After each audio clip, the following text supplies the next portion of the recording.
carbon neutrality and energy transition. I'm from the part of the emeritus senior researcher, research fellow in the Korea Economic Institute. I've been a long time in the international cooperation, energy cooperation, so for 20 years. When I started the energy cooperation, the main issue was the kind of the energy security, like traditional concept of energy security. But during the 20 years, I felt some kind of change of the wind, big change. So then now, whenever I go to the international meeting, international energy cooperation meeting, we will talk about energy transition. Yeah, it's a big change. Maybe the energy transition comes from climate change, but the climate change is maybe it's a very long-term target. So then that's why even though everybody feels some kind of the importance of the climate change, but their action is very reluctant to reflect that kind of concern. But in the energy sector, we have a more concrete plan, like energy transition, and also we have a more concrete plan, like carbon neutrality. In other words, net zero emission. So then now that we have session 3, we talk about the carbon neutrality and energy transition is very related, and the carbon neutrality is kind of more concrete action for energy transition. As you know, in the previous session, in the plenary and session 1, at the time we have a more focusing over the more micro aspects of energy sector for the low carbon emission effect, especially the mobility, the green mobility thing. But this session is like a big picture, kind of the policy, more focusing on the policy section, session. So then we have 5 the speaker. So among 5, 3 comes from ministry. So that means that they have a big picture for his or her own country. And then another 2 experts comes from like the more focusing on the electricity sector. So then as we know, for the energy transition or the net zero, one is a big pillar for the energy transition is electrification. So everyone talk about electrification. So that means for the main core for the energy transition, we must first, or we must do the electrification. So then the kind of the main player for the electrification is the expert in the electricity sector, especially private sector. So then we have a very good combination of the speakers, 3 from ministry, 2 from the private electricity sector. So then we can have a many good picture and a good insight from our discussion.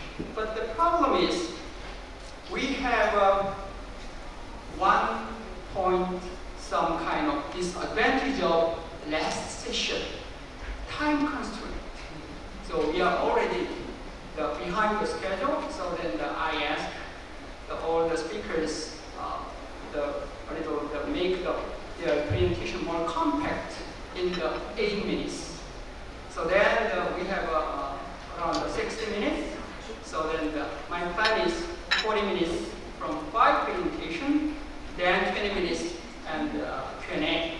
As we know, the presentation is very important, but Q&A is more important, more practical, more insightful. So then please welcome all the questions from the floor after the presentation.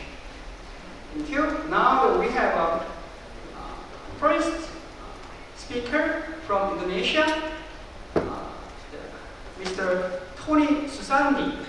He's Deputy Director of the various new and renewable energy and the Ministry of Energy and Mineral Resources in Indonesia.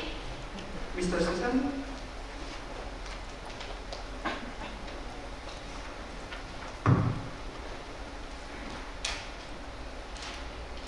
Thank you, moderator. Good afternoon.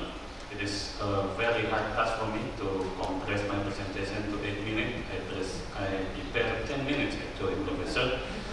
Distinguished panelists, presenters, ladies and gentlemen. First of all, I would like to thank Korea University for inviting us to this forum. It is an honor for me to participate again in the forum held by Korea University after my participation last year. In this session, I am going to talk about the carbon neutrality and energy transition in Indonesia. Let's start with the global context. As you can see from the left figure, developing countries like China, India, and Russia are some of the highest producers of CO2 worldwide and will be so for a while.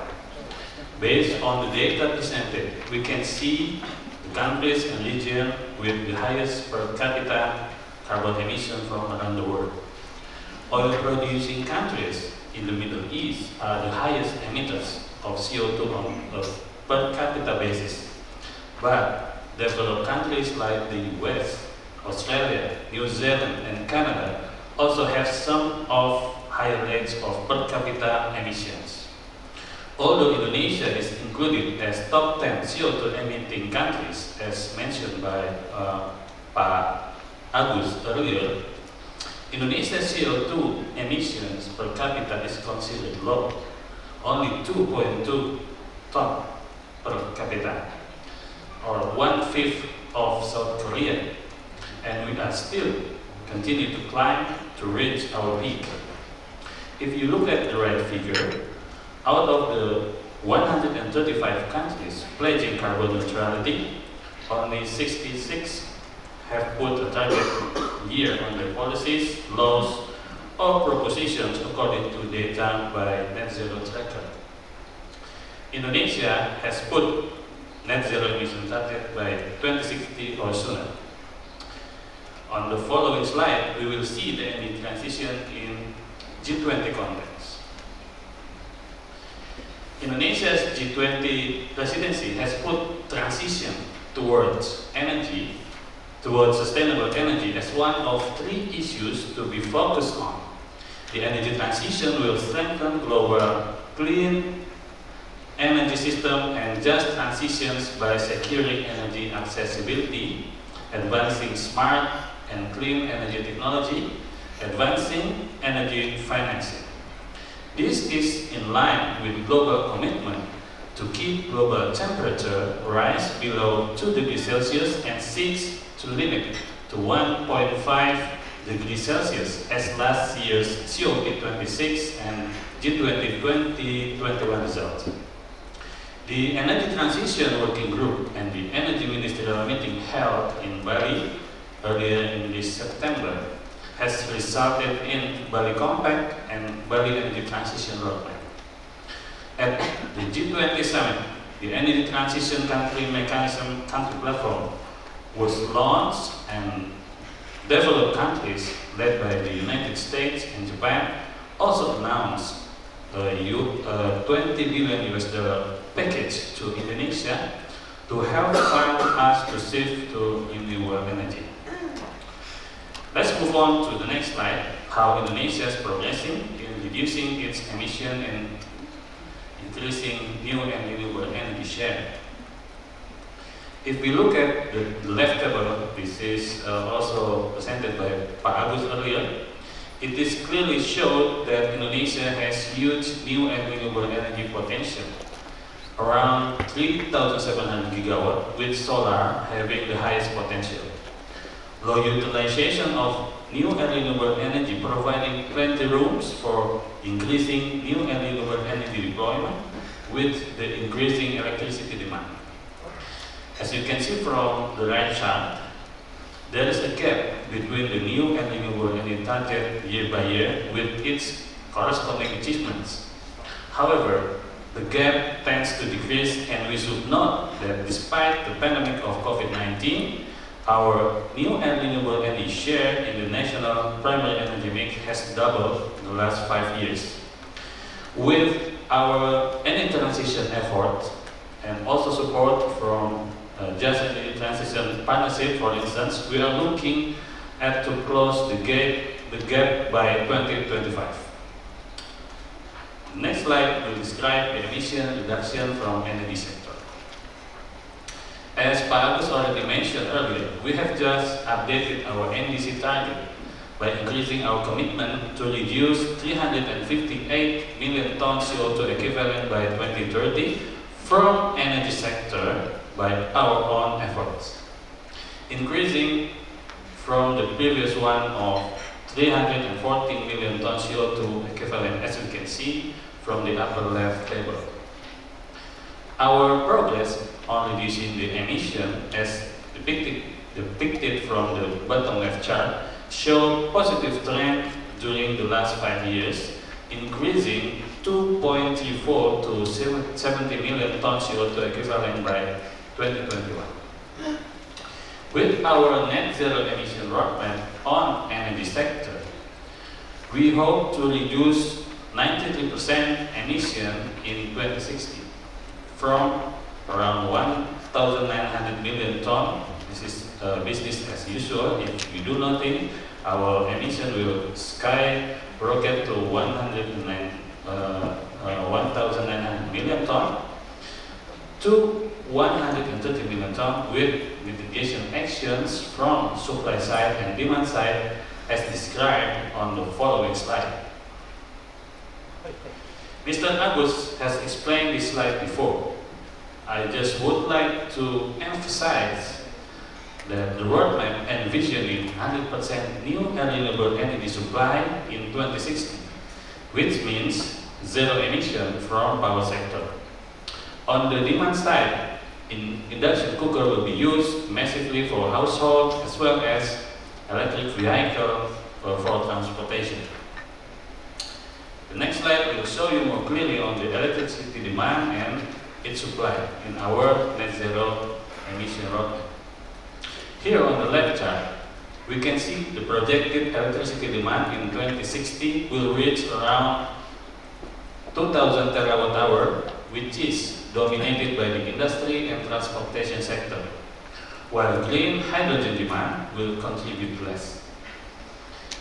While on the right chart, 96% of those energy needs will be supplied by renewable energy, and the other 4% will be supplied by nuclear power plant, with a total capacity of 708 gigawatt. As you can see, in the bar chart, the yellow one, VRE generating capacity constitutes 77% of the total renewable energy equipped with storage technology, namely hydropower, pump storage, and battery energy storage system. This brings me to my last point of my presentation. As government, it is our role to develop policies and regulatory framework to support Indonesia's energy transition. We have already existing regulation in place. The most recent one is the pricing regulation through the presidential regulation number 112 year 2022 for the acceleration of renewable energy development for electricity supply. We have also the presidential regulation number 98 year 2021 concerning the implementation of carbon economic values for achieving NDC targets and control of greenhouse gas emission in our national development. As a support to boost solar PV rooftop implementation, we have also enacted the Ministry of Energy and Mineral Resources Regulation number 26 in 2021. Last but not least, we are also putting some strategic project or some strategic national program under the Coordinating Minister for Economic Affairs Regulation number 9 year 2022. To provide more regulatory support, there are some regulations currently under discussion. The most prominent one is the draft law on new energy and renewable energy, which will be the highest order of regulation on new and renewable energy in Indonesia. Right, I think that's everything for my presentation. Let me finish by thank you very much for your attention. Back to you, Dr. Yong Lupak.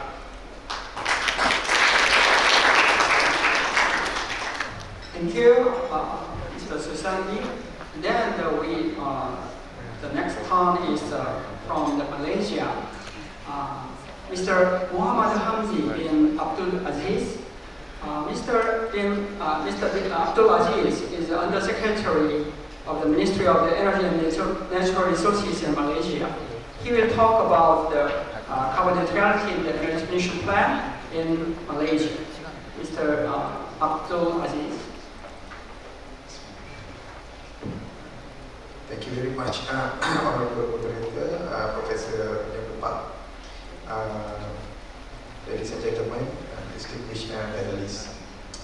Before I start, I would like to also thank you to my fellow speakers from Malaysia, Professor Fitna and also Mr. Zaini, that they support me with their presentation earlier. So it's my turn now to share with all of you big picture in regards to carbon neutrality and energy transition in Malaysia. Okay, this is the sequence of my presentation, whereby I would like to share our pledge first, and then followed by what is our plan, and then I will show you our generation mix in general, and we'll see about the initiatives that we take in regards to promoting and also our commitment, and also what are the industry players' role in our energy transition moving forward. Okay, to begin the presentation, I would like to say that just recently our country has been we already gone through our general election. So basically, right now we haven't formed yet our cabinet. So to say that I'm from Ministry of Energy and Natural Resources is not quite accurate as of now, because we don't know yet whether the ministry will be still exist or not. But however, I assure you, whatever we pledge to the world in regards to our commitment will still remain the same. So regardless of what the new government will be, maybe today or tomorrow, our pledge is still the same. So what are our pledge? We pledge to reduce 40% of our total GHG emission intensity of GDP by 2030 against the emission intensity baseline of 2005. So the pledge has been declared in the 12th Malaysia Plan policy document, which recently announced last year. And we also have a target to be achieved through sectorial-centric transition, such as having our Malaysia electricity supply industry, low carbon pathway initiative for power sector. This one is being mentioned earlier by Professor Fitna. And then we have our low carbon mobility plan for the transportation sector. This one also has been shared by my colleague, Mr. Zaini from ECharge. And we also have a carbon emission reduction initiative in buildings for construction and building sector. And this is the outline of our Malaysia's energy transition plan. The transition plan basically began many years back when there is a call for action to combat climate change. But to make it short, when SDG was adopted during COP21 in 2015, Malaysia have aligned our development strategies, beginning with 11 Malaysia Plan to match the Sustainable Development Goals. Soon after, Malaysia also come up with a Green Technology Master Plan that specifies more action that align with the goals and set in the 11 Malaysia Plan. And moving forward, the government is still committed to achieve carbon neutral by 2050 has been announced by our former Prime Minister. Therefore, for our 12 Malaysia plan, we also continue with our target in accordance with SDG. In addition to that, we have recently announced National Energy Policy, as mentioned by previous speakers, by the Prime Minister's Department, Low Carbon Mobility Blueprint, SCMB, by the Ministry of Environment and Water previously, and also from our my previous ministry, Ministry of Energy and Natural Resources. We have, together with our agency, which is Sustainable Energy Development Authority, developed a roadmap called Malaysia Renewable Energy Roadmap, or in short, MIRA, to achieve our renewable energy objectives. So, what are our renewable energy objectives? If you can see here, our current generation mix that have renewable energy is total up to 23%. Later we target in 2025 so that the renewable energy generation mix will increase to 31%, and until 2030 we expect it to be 40% of renewable energy in the generation mix. That will be approximately around 18 gigawatt. So, in supporting the intended national aspiration towards carbon neutrality, Malaysia will continue to undertake a balanced approach to effectively reduce the carbon footprint from the supply and demand of our electricity supply system. It is obvious that the first move towards energy transition is to increase the RE in the generation mix. And to support that, the government has initiated several programs such as a feed-in tariff, large-scale solar, net energy metering, new enhanced dispatch arrangement or NEDA. We also promote self-consumption, and recently we have announced a new initiative called Virtual Power Purchase Agreement, as mentioned by Professor Lina earlier. All of these initiatives actually warrants a deeper explanation, but due to the short time, maybe later I will take any questions from the floor in regards to these initiatives. While most industry players targeted solar power generation, bioenergy, small and medium hydro through feed-in tariff, we also have co-generation for plants available by NEDA mechanism. Okay, that was in regards to supply. We also promote and enhance energy efficiency practices from the demand perspective. Malaysia continue to promote the adoption of energy efficiency practices, especially by the industrial sector through our National Energy Efficiency Action Plan. We also have efficient management of electrical energy regulation, and also we are now currently formulating the Energy Efficiency and Conservation Act, which should be announced maybe around mid of next year. We envision to ultimately increase our energy savings from the current 4.3% to 8% in 2025 compared to our demand forecast.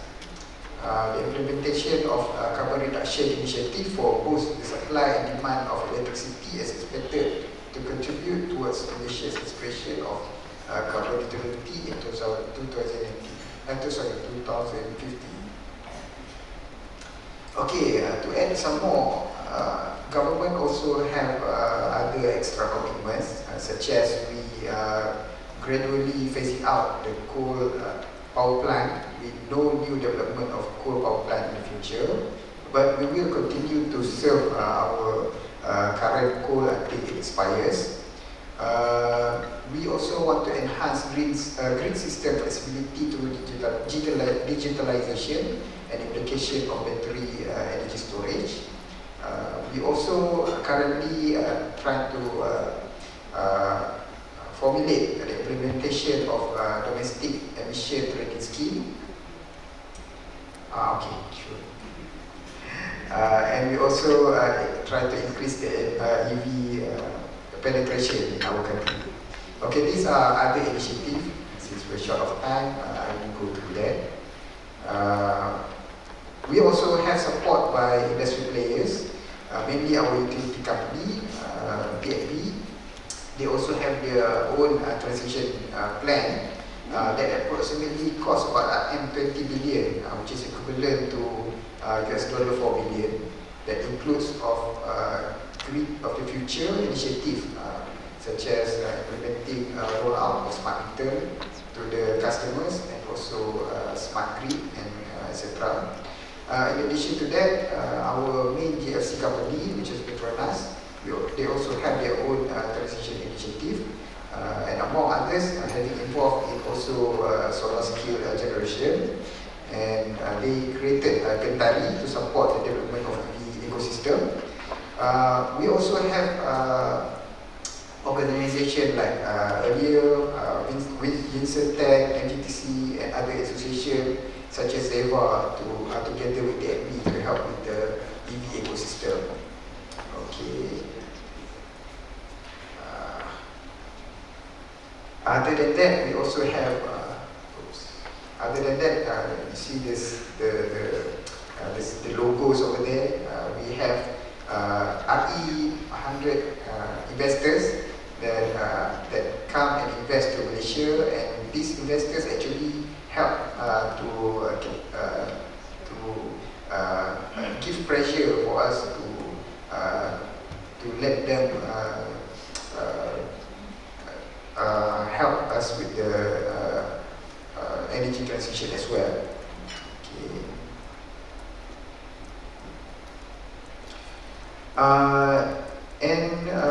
We believe that there are four main enabling factors for the transition plan to be achieved.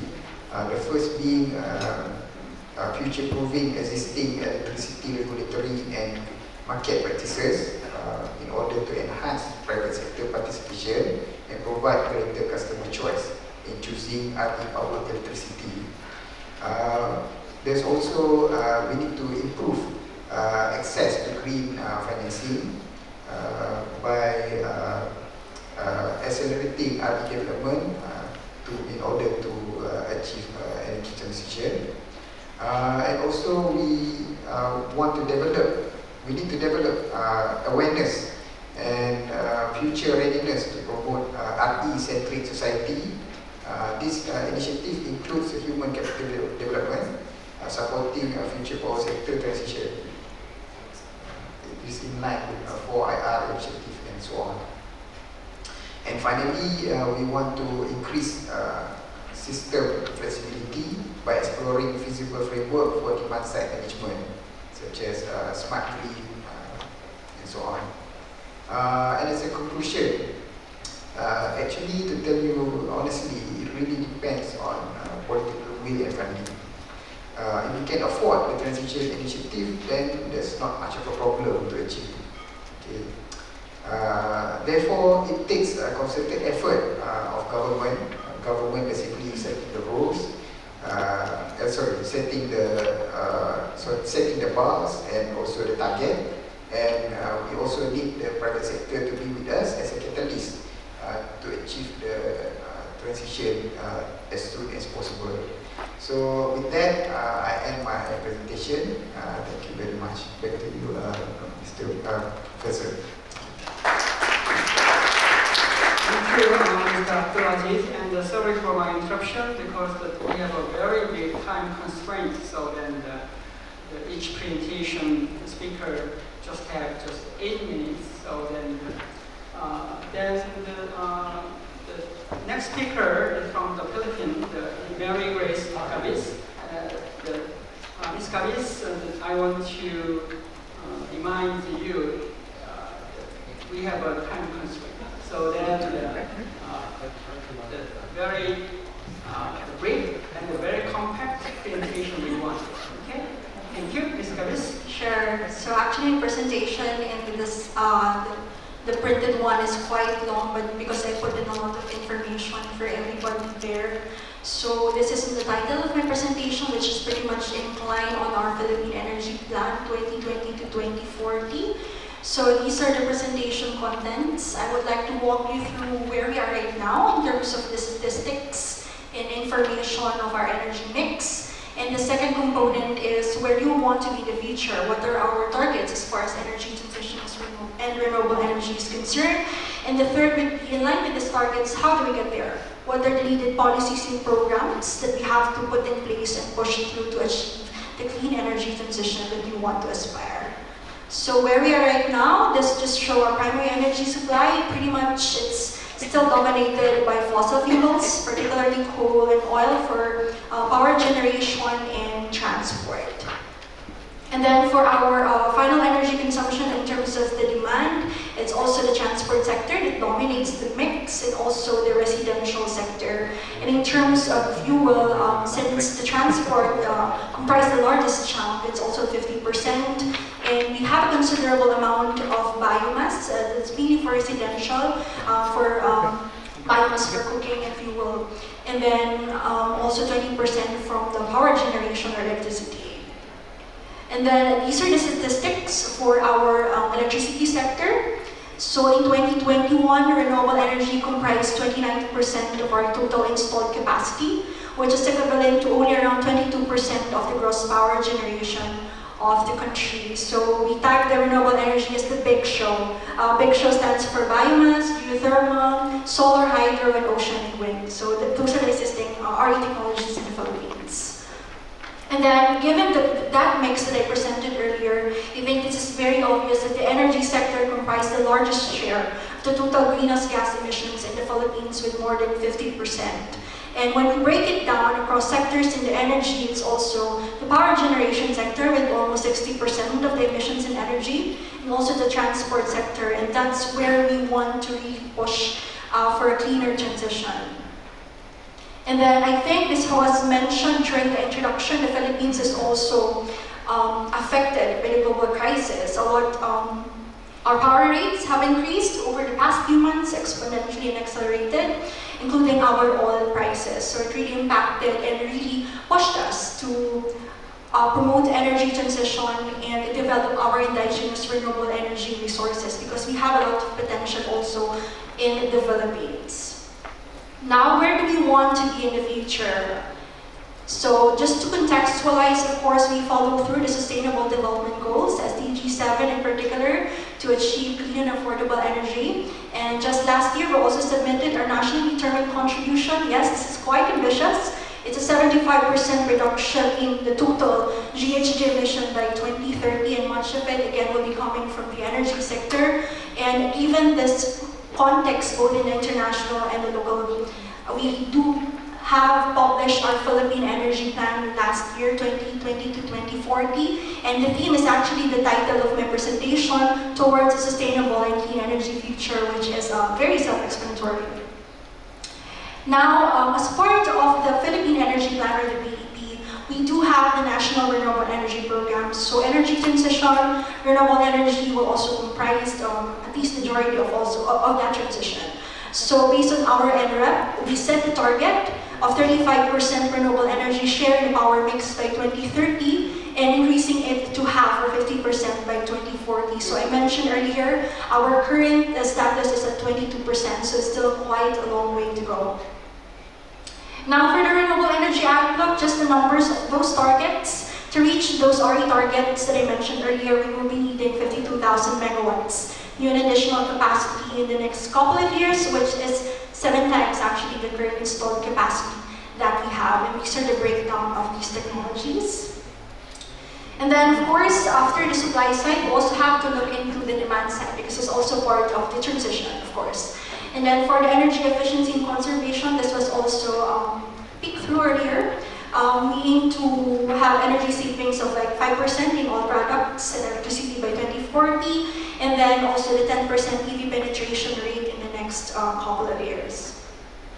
And this is just the policy statement of our Philippine Energy Plan. Again, this is really geared towards sustainable and clean energy features. So I have a QR code there if you want to run through that 100-page report, feel free to do so. And then just the outlook of the Philippine Energy Plan. Again, I mentioned that we wanted to reduce our dependence on fossil fuels, and also increase our indigenous utilization, particularly on renewable energy. And then how do we get there? We have a very ambitious target really. And these are the major RE policies and programs that we have. So we do have our Renewable Energy Act that was promulgated since 2008. We're actually one of the first in ASEAN to have a comprehensive act for renewable energy. And these are the non-exhaustive list of the renewable energy policies that we have. In the Philippines, power sector is actually different. Ours is a liberalized and fully competitive and private-driven power sector. And the government is in charge of the policies and providing a robust market for renewable energy. So I would just like to highlight the game changers for the renewable energy. These are the recent policy issuance in the Philippines. We do have the renewable portfolio standards. It's mandatory. So we do require our distribution utilities to source a specific portion of their power supply portfolios from renewable energy. It used to be 1%, but since we have a very ambitious target, we increased it just this year, a couple of months ago, to 2.52% per year up to 2023. And when it comes to RE resource development, we don't want it to just the existing technologies. We do have existing geothermal energy, it's large, but we're also pushing to have other types of renewable energy, namely waste to energy.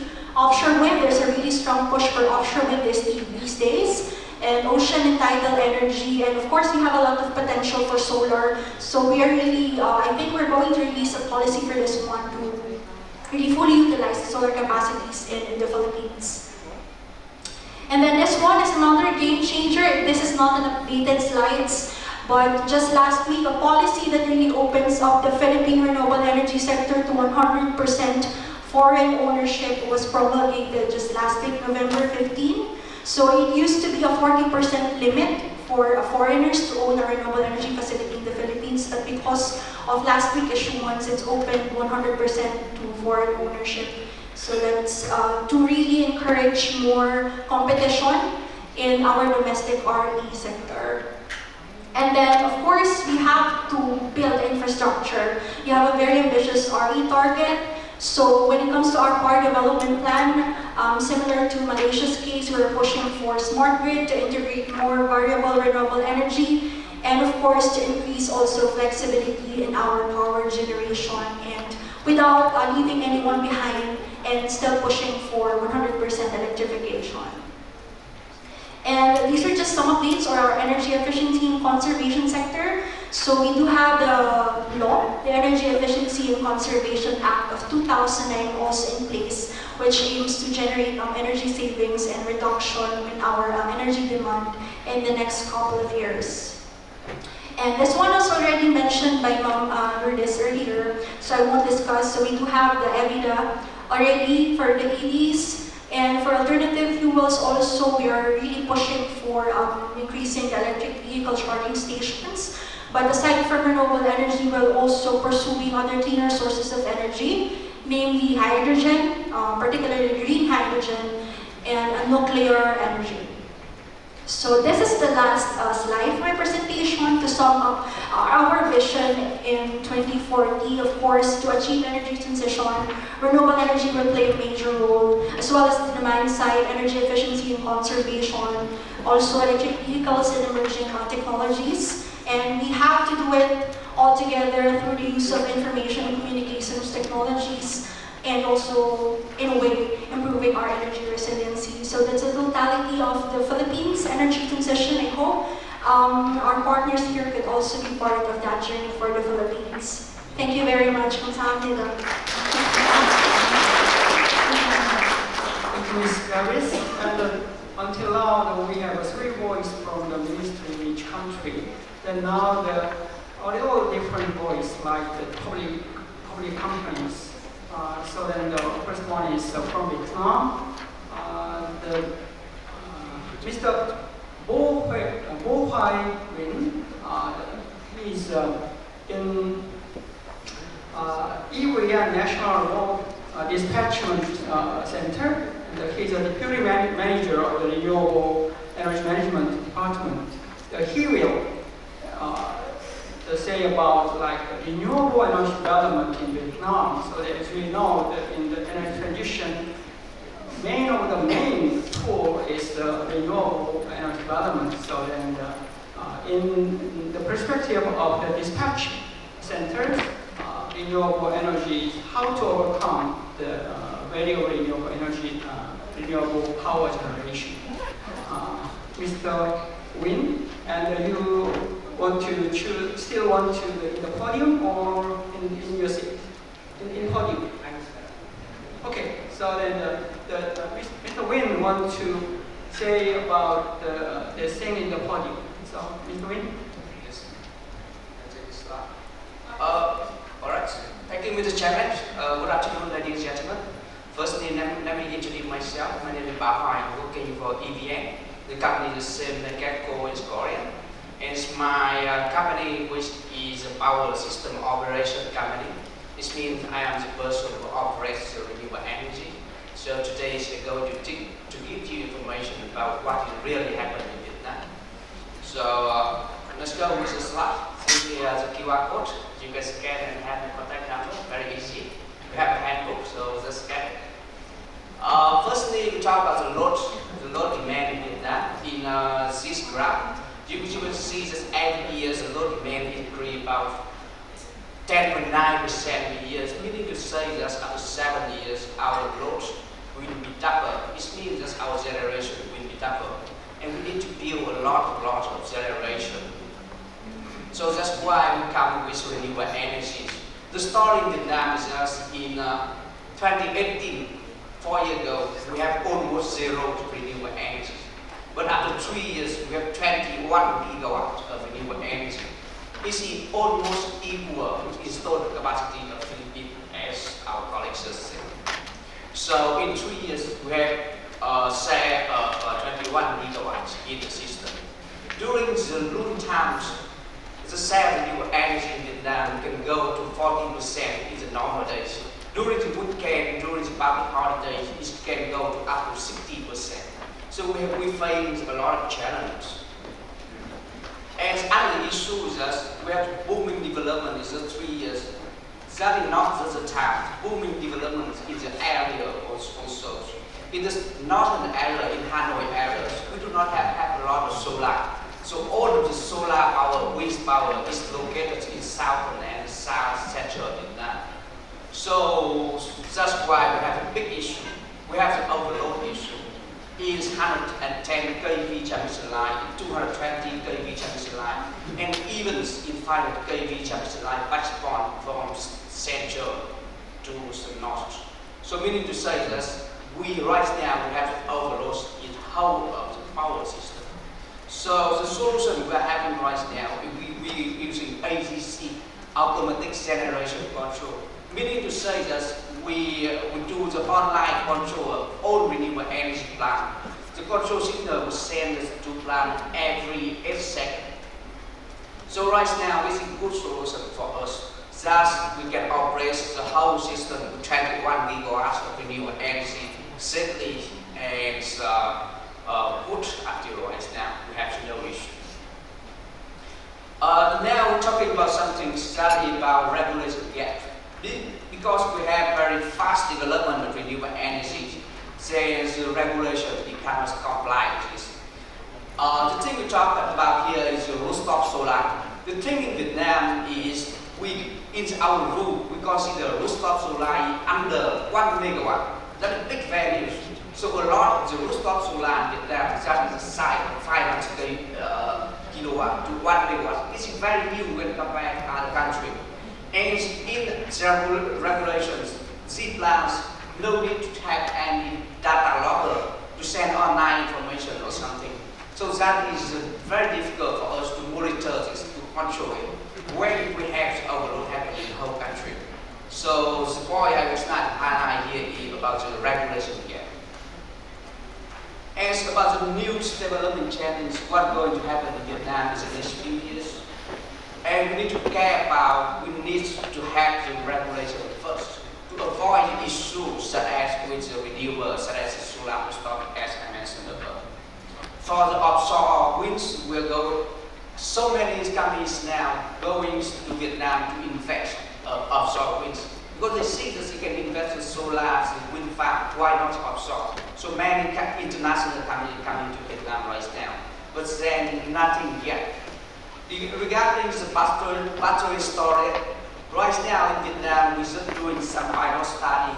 Also, I know that the foreign company has come to Vietnam to try to invest on the back, but still not yet, still in final study.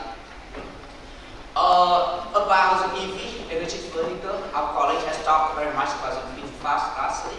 In this slides, I only would like to highlight about electrical side.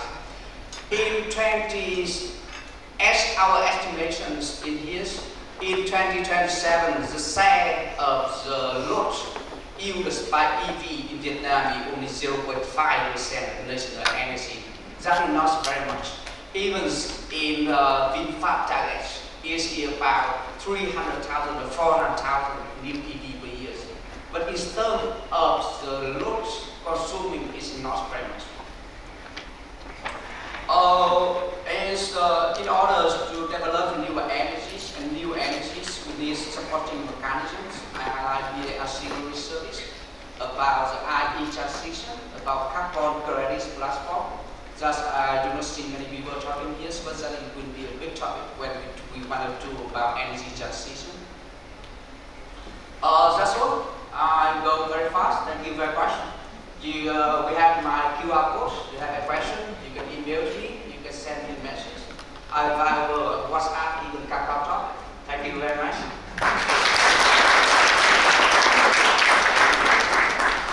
Thank you, Mr. Win, and thank you for your cooperation about vacation time. So finally, we have one more speaker from Korea, Mr. Kyung-hoon Kim. He's Assistant Vice President, Head of the Power Grid Strategy Team and the Carbon Neutrality Strategy Department of TEPCO. He will say about the resilient energy transition beyond the energy crisis. Mr. Kim, we have just total minutes, 10 minutes, so that your presentation time is 5 minutes. Okay, I can handle it. 네, 반갑습니다.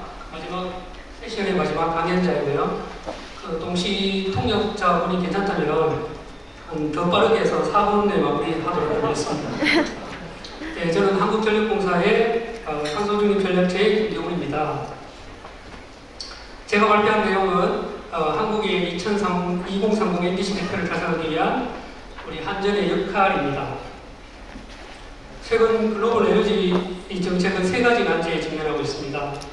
에너지 가격 급등으로 인한 에너지 안보 문제, 글로벌 공급 차질로 인한 물가 급등, 이런 상황 속에서도 반드시 달성해야 되는 기후 극복을 위한 탄소 중립 실현은 저희들의 당면 과제입니다. 한국도 그 에너지 가격 급등과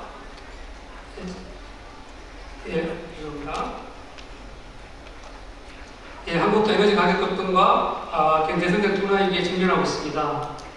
글로벌 국가 현상에 걸맞는 책임 있는 국제사회 일원으로서 탄소 중립 실현을 위한 전 세계 움직임에 적극적으로 동참하고 있습니다. 2020년 2050 탄소 중립을 선언하였고 21년에는 2030년까지 온실가스를 40% 감축한다는 상향된 NDC 목표를 국제사회에 선언하였습니다.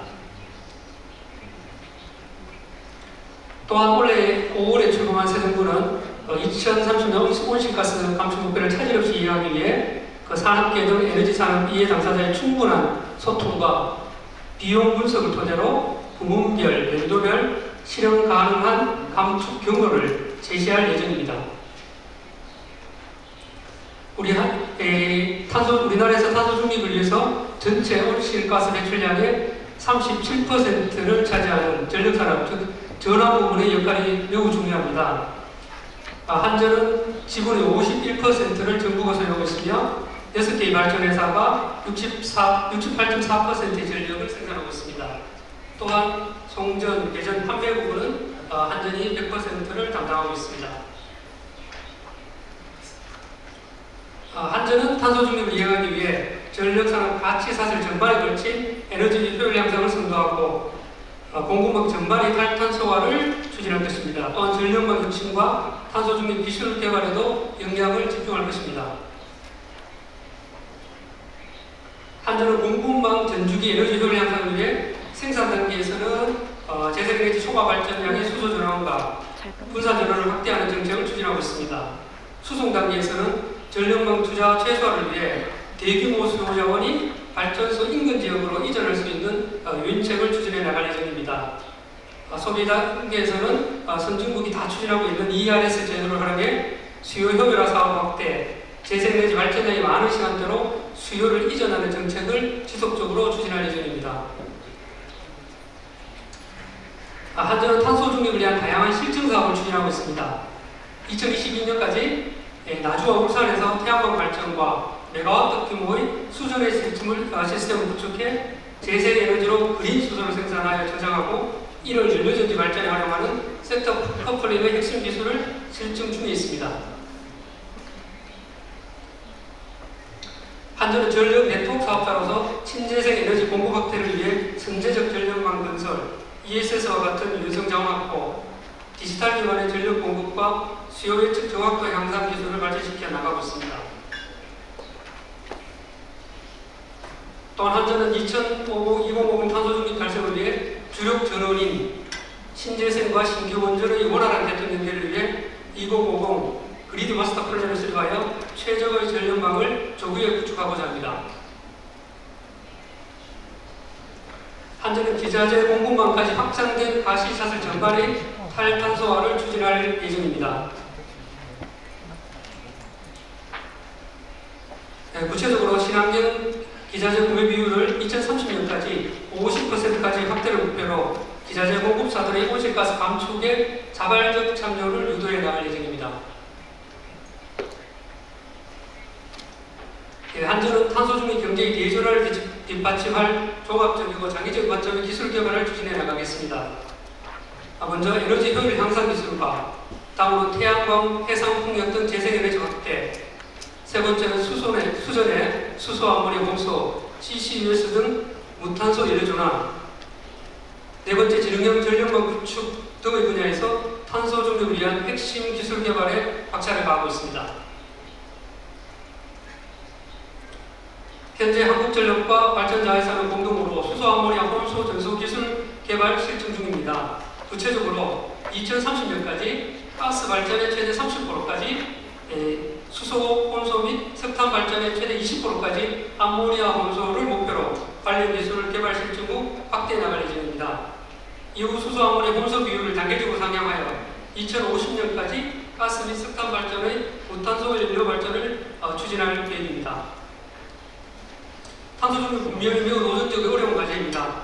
그렇지만 오늘과 같은 자리를 통해서 지혜를 하나로 모아 공동의 목표를 위해 협력한다면 이 과제를 성공적으로 완수하게 될 것이라 확신합니다. 감사합니다. Thank you, Mr. Kim. And you say about many more specific planning the pollination company. Unfortunately, we have just 3 minutes left. So then I think that I can allow just one question from the floor. So any question from floor? Maybe that is so big picture. So then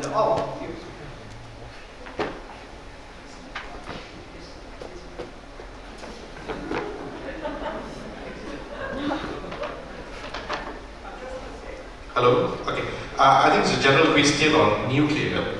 Other than KEPCO, across the board, I didn't see nuclear as part of the transition plan. Of course, we can argue about nuclear being nuclear. Is there a specific reason in each country on why it was not in your transition plan? That's the reason. okay.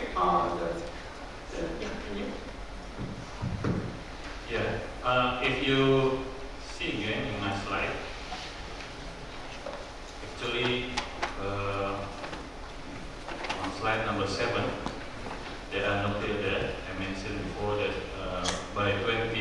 2050, there will be nuclear power plants supplying 4% energy demand in Indonesia. Thank you. And Okay, we didn't specify, Professor, because we want to keep it like flexible. So that's a simple answer. thank you. Just wait.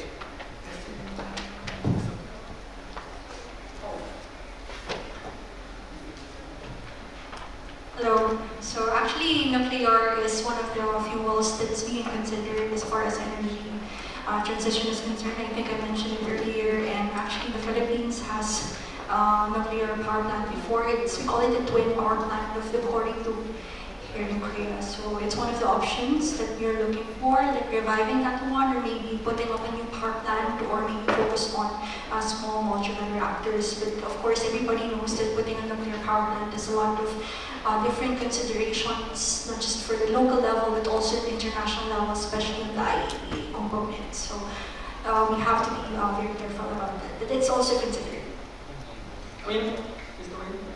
Thank you. What happened in Vietnam is about the nuclears. We started it about 15 years ago. Then we stopped it about 10 years ago. But what's going to happen in Vietnam is that, as the slide I have said, that the load demand is increased 11% per year. So after 7 years, it's going to be double. So in order to have enough power supply to the whole country, nuclear is an option, really good option. But what our government have decided right now, is that we are having the BDP, master power plant. Right now, the current draft, it do not have nuclear.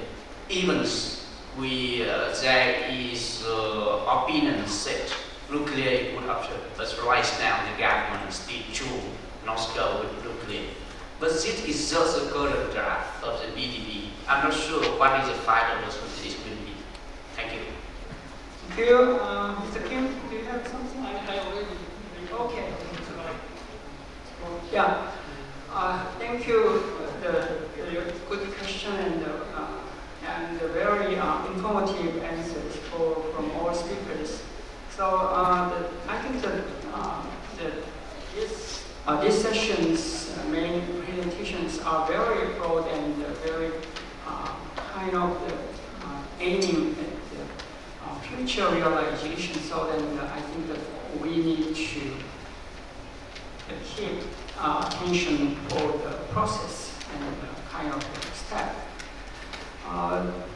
Thank you, and now that I want to really appreciate all the speakers' wonderful presentation and considering cooperation about the time management. So then finally we can close our session around 6:10. So then finally, and also that I also give my big thanks to all of you. That this is a final session, and until this session, you can give us big attention, and that is a big encouragement to all our the speakers and this meeting organizer. So then, once again, big thanks to all of you, and now I close this session. Thank you.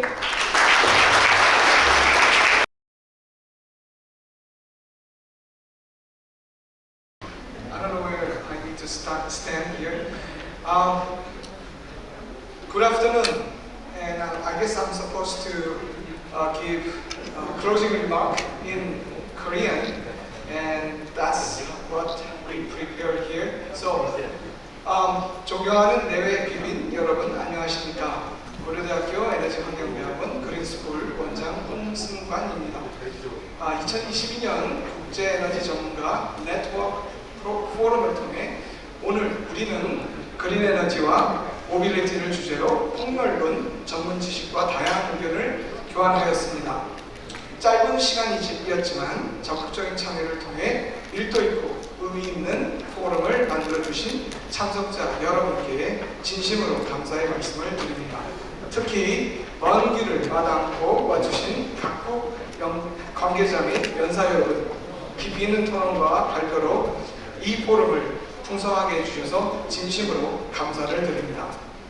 이 포럼을 통해 우리는 그린 에너지와 모빌리티 관련 베트남, 인도네시아, 필리핀, 말레이시아, 한국의 현 주소는 무엇이며 공동의 협력 및 발전을 위해 어떤 방향성과 목표를 갖고 나아가야 하는지 구체적인 아이디어를 얻게 되었습니다.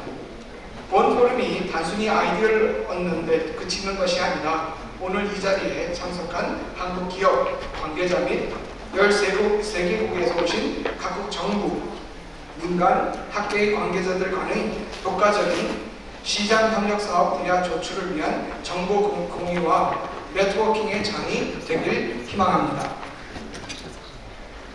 또한 이 포럼이 끝나고 이어지는 만찬 행사 또한 참가자분들이 서로 적극적으로 소통하며 새로운 사업 기회를 발굴하고 협력 파트너를 확보할 수 있는 교두보가 되길 바랍니다. 이를 통해 지속적인 네트워크 구축은 물론 실질적인 협력 성과를 도출하게 되시기를 기원합니다.